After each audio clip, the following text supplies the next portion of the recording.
Hi நண்பா, இங்கே பார்த்தீங்களா, ஒரு தொட்டியில் ஒரு செடி 2 செடி வச்சா தான் நல்லா வளரும் அப்படின்னு சொல்கிறாங்க. ஆனால் அது அப்படி இல்லைன்னு நான் உங்களுக்கு நிரூபிக்கிறேன்.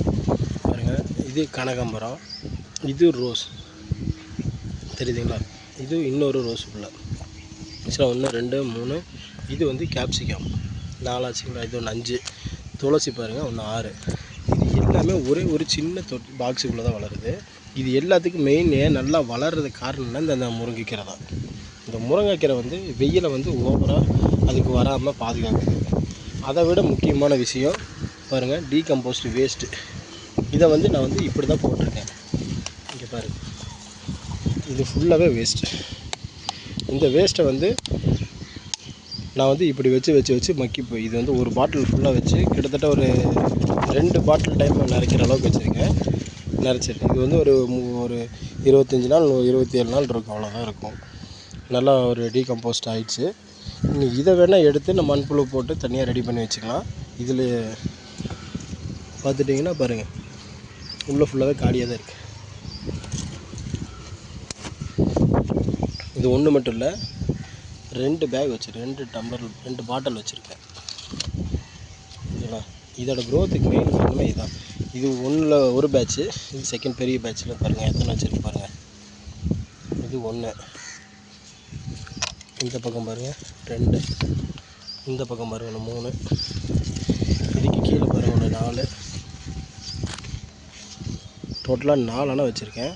ஆனால் செடி எத்தனைன்னு பார்த்தீங்கன்னா, புதினா 1 பாருங்கள், இங்கே ஒரு கொய்யா, இது வந்து ஆக்சுவலாக நான் பேக்கில் தான் வச்சுருக்கேன், கூலிங்காக வேண்டி உள்ளே வச்சுருக்கேன். மொத்தம் 6 அணை வச்சுருக்கேன்.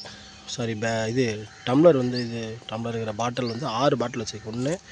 1 2, இங்கே 1 3, இது 1 4, அப்படியே இந்த பக்கம் வந்துட்டிங்கன்னா 1 5, இது 1 6 அணை வச்சுருக்கேன் பாட்டில் மட்டும். இப்போ செடி எத்தனை வச்சுருக்கேன் பாருங்கள். ரோஸ் செடி உள்ளே அட்டாச்சோட 1, சோளம் பாருங்கள் 2 சோளம் எந்த அளவுக்கு நல்லா வளர்ந்துருக்கு பாருங்கள்.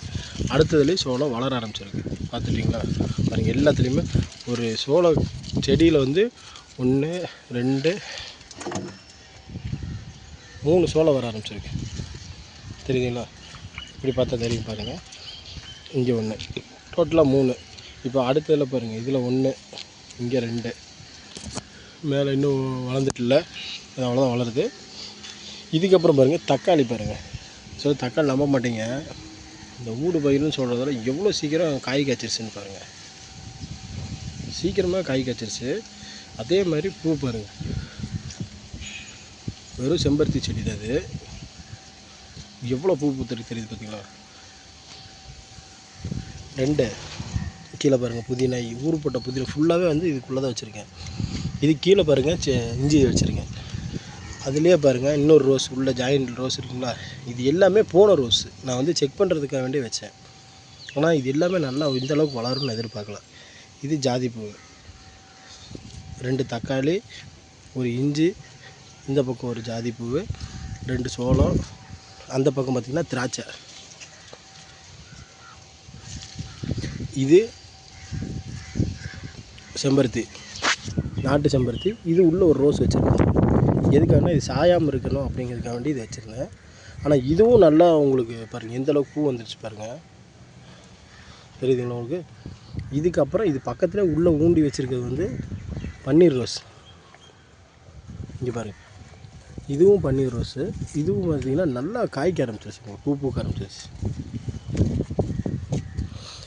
ஸோ நீங்களும் இதே மாதிரி போட்டுக்கோங்க. ஏன்னா ஒரு பேக்கில் ஒரு செடி தான் 2 செடி தான் வைக்கணுங்கிறதெல்லாம் கிடையவே கிடையாது. இதில் இன்னொரு விஷயம் என்னென்னா, இது எல்லாத்துக்கும் இடையில ஒரு துளசி வச்சுருக்கும் பாருங்கள். மறுபடியும் இங்கே பாருங்கள், இது ஒரு துளசி பாருங்கள். இது கொய்யா செடி, கொய்யாலாம் மாவு பூச்சி வந்துடுச்சு.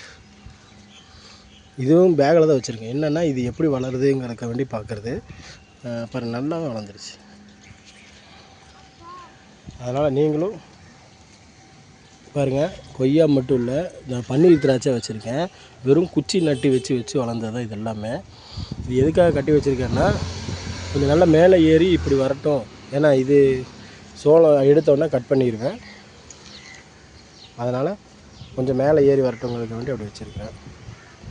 நீங்களும் இதே மாதிரி செய்யுங்க. ஆக்சுவலாக இதுக்குள்ளே ஒரு சூப்பர் மெத்தடில் நான் வந்து மண் போட்டு வச்சுருக்கேன். அது உங்களுக்கு தனியாக இன்னொரு வீடியோவில் போடுறேன்.